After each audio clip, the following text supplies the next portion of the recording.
sayaw-sayaw ta, mag-ibak-abak ta, maglibay-libay ta. Untuk pemberian yaitu serbuk habur putih atau hampir putih, melebur pada suhu kurang dari 230 derajat disertai peruraian. Untuk kelarutan yaitu larut dalam larutan alkali hidroksida, agak suka larut dalam kloroform yaitu 1:150, sukar larut dalam etanol yaitu 1:185 dan dalam metanol, kemudian praktis tidak larut di dalam air. Untuk stabilitas, secara umum sangat stabil di udara dan pada suhu kamar jika disimpan dalam wadah tertutup rapat dan terlindung dari cahaya matahari langsung.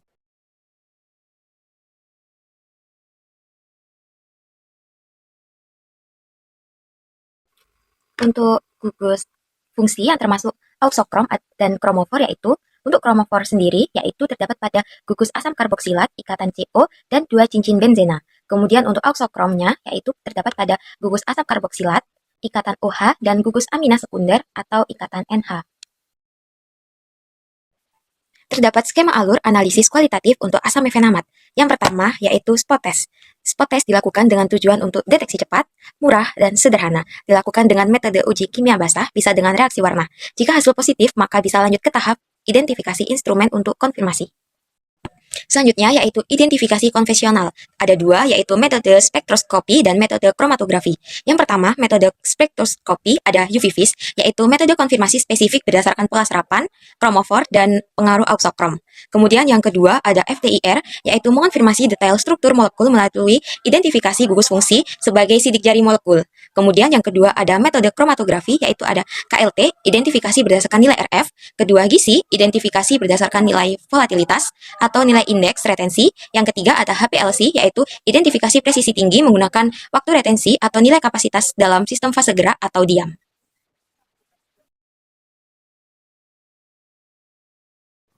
Untuk spot test, yang pertama yaitu menggunakan Lieberman's reagen, yaitu menghasilkan warna biru. Kemudian yang kedua yaitu sampel. Untuk sampelnya ini tidak dilarutkan air, kemudian ditambahkan kloroform pekat, kemudian dikocok. Setelah itu akan menghasilkan fluoresensi hijau kuat pada sinar UV. Selanjutnya, kita bisa melihat struktur molekul asam mefenamat pada FTIR. Di sini kita bisa mengidentifikasi beberapa gugus fungsi penting. Yang pertama, terdapat gugus karboksilat atau COOH. Ikatan C rangka 2O-nya akan muncul sebagai puncak tajam di spektrum FTIR pada daerah 1725 sampai 1700 cm-1. Sedangkan ikatan OH-nya memberikan serapan lebar di daerah 3400 hingga 2400 cm-1. Dan ikatan CO rangka 1-nya berada di sekitar 1300 hingga 1100 cm-1. Lalu di tengah struktur terdapat gugus amina sekunder, yaitu ikatan NH pada gugus ini akan muncul sebagai puncak pada kisaran 3500 hingga 3100 cm-1. Selanjutnya, terdapat gugus metil, yaitu ikatan CH alkana stretch. Ini kita bisa diidentifikasi pada spektrum FTIR di daerah 3000 hingga 2850 cm-1. Fitur intinya adalah cincin aromatik. Kita bisa melihat C rangka 2C stretching aromatik pada 1600 dan 1475, serta CH stretching aromatik di daerah 3150 hingga 3050 cm. Baik, selanjutnya asam mefenamat dapat diidentifikasi dengan instrumen spektro UV-Vis. Namun sebelum itu, kita harus tahu dulu syarat-syarat suatu senyawa bisa diidentifikasi dengan instrumen UV-Vis. Yang pertama, senyawa itu harus memiliki gugus kromofor, yang dimana bagian molekul ini bertugas untuk menyerap cahaya yang kita bisa lihat pada struktur asam mefenamat, yaitu gugus karbonil dan cincin aromatik. Yang kedua, ada ikatan rangkap terkonjugasi, yang berupa ikatan rangkap yang berselang-seling dengan ikatan tunggal. Di senyawa asam mefenamat ditandai dengan cincin aromatik dan gugus karbonil. Jadi itu adalah syarat-syarat yang harus dimiliki suatu senyawa agar dapat dideteksi di instrumen spektro UV-Vis. Nah, pada struktur asam mefenamat ada satu gugus lagi yang berfungsi untuk meningkatkan intensitas serapan cahaya dari gugus kromofor yang dinamakan dengan gugus auxokrom. Pada gambar kita tandai dengan warna biru.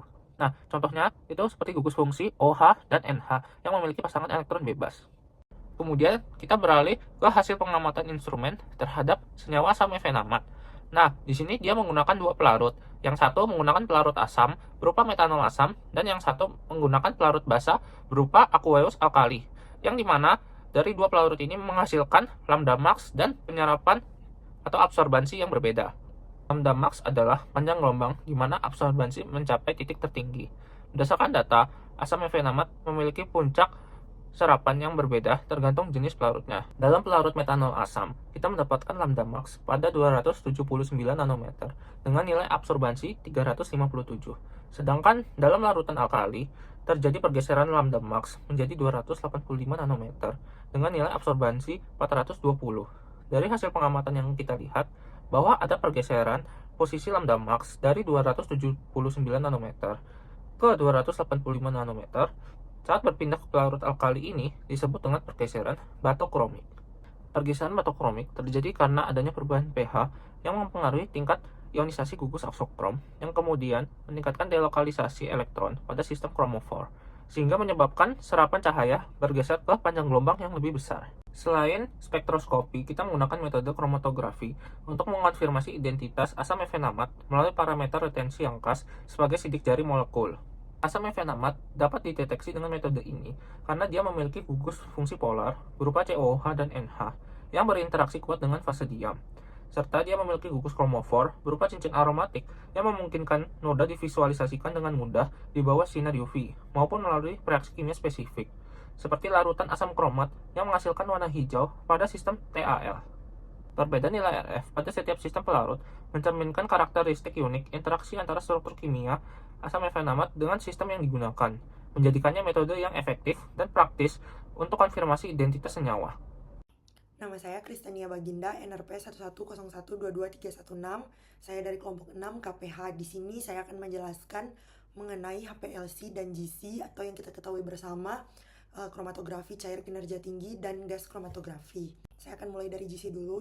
Untuk pertanyaan yang pertama, ciri-ciri senyawa yang bisa dideteksi menggunakan gas kromatografi. Contohnya adalah senyawa yang memiliki sifat mudah menguap atau senyawa volatil, kemudian senyawa yang stabil terhadap pemanasan, kemudian senyawa yang memiliki massa molekul relatif lebih kecil, contohnya seperti etanol, aseton, benzena, dan lain sebagainya. Jika senyawanya tidak cukup volatil, maka kita bisa melakukan derivatisasi terlebih dahulu agar senyawanya lebih mudah menguap. Kemudian, untuk kromatografi cair kinerja tinggi atau HPLC adalah kebalikan dari GC. Contoh senyawa yang bisa dideteksi menggunakan alat ini adalah senyawa yang tidak mudah menguap dan kemudian senyawa yang bersifat polar maupun non-polar. Kemudian untuk alat HPLC sendiri sangat cocok untuk senyawa dengan massa molekul yang lebih besar atau yang mudah rusak terhadap panas. Contohnya seperti asam efenamat, paracetamol, kafein, dan vitamin C. Kemudian untuk cara kerja dari masing-masing instrumen tersebut, untuk GC, pertama kali sampelnya akan diinjeksikan ke dalam alat, kemudian sampelnya diuapkan di ruang injeksi di dalam gas kromatografi tersebut. Kemudian gas pembawa membawa sampel masuk ke dalam kolom. Kemudian komponen sampel akan terpisah berdasarkan volatilitas dan interaksinya dengan fase diam. Kemudian detektor akan mendeteksi komponen yang keluar dari kolom, lalu hasilnya akan ditampilkan sebagai kromatogram. Dan untuk HPLC sendiri, setelah preparasi sampel selesai, sampel akan diinjeksikan ke sistem HPLC. Lalu fase gerak cair dipompa melalui kolom yang bertekanan tinggi. Kemudian komponen sampel akan terpisah berdasarkan interaksi dengan fase diam dan fase gerak. Lalu komponen akan keluar dari kolom pada waktu yang berbeda-beda. Detektornya akan mendeteksi komponen tersebut. Lalu hasilnya akan ditampilkan sebagai kromatogram. Ini saya akan membahas mengenai asam efenamat dan dua instrumen yang saya sebutkan tadi. Yang pertama, asam efenamat dan GC. Kenapa asam efenamat bisa dideteksi oleh GC? Karena strukturnya yang dapat dibuat volatil atau mudah menguap melalui proses derivatisasi yang saya sebutkan tadi menjadi bentuk esternya. Kemudian proses ini akan meningkatkan volatilitas agar senyawanya stabil melewati kolom yang bersuhu tinggi. Hasil pengamatannya, metode ini akan mengukur retensi time yang spesifik. Pada sistem GA, asam efenamat murni memiliki nilai 2201, sedangkan bentuk esternya memiliki nilai 2069. Untuk HPLC sendiri, kenapa asam efenamat bisa dideteksi dengan HPLC? Karena asam efenamat memiliki cincin aromatik atau hidrofobik yang berinteraksi kuat dengan kolom nonpolar dari sistem HPLC sendiri, serta kromofornya yang membuat senyawa ini sangat sensitif saat dideteksi oleh detektor UV vis. Hasil pengamatannya akan memberikan presisi yang tinggi menggunakan waktu retensi atau faktor kapasitas. Contohnya pada sistem HAY, senyawa asam efenamat terdeteksi pada waktu retensi 9 menit dan pada sistem HF di waktu 13,1 menit. Terima kasih. Everything that I've read, praise the Lord.